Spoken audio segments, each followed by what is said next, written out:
the 79th session of the United Nations General Assembly in New York City this week. It's kind of exciting. You get to hear who's in town. More than 140 world leaders, in some cases their spouses or relatives and other foreign personnel, converge on the city at this time of year. President Biden among the high-ranking officials. International issues are front and center at UN headquarters. But aside from the business at hand, there's the need for hotel accommodations, transportation, and meals.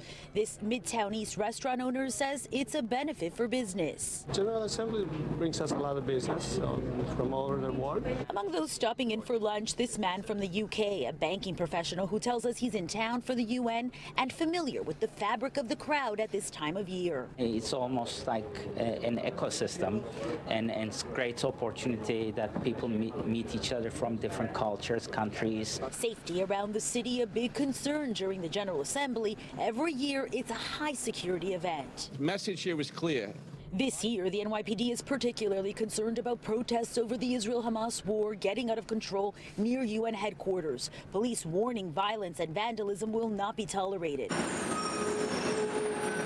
The UN sits on Manhattan's east side, a frozen zone around UN headquarters on 1st Avenue from 40th Street to 49th Street allows access only for people who live and work in the area, as well as law enforcement, media, and other personnel with official business at the UN.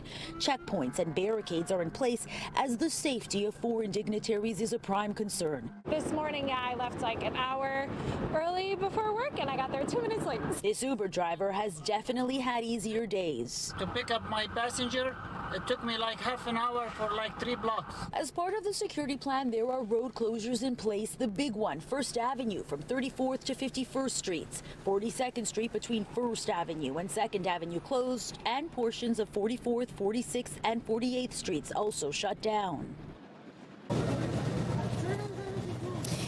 And live here outside the UN headquarters, underneath the layers and layers of security, world leaders expected to discuss this week topics including climate change, artificial intelligence, and the wars in Ukraine and Gaza. Back to you in the studio. All right, Steph, thank you so much.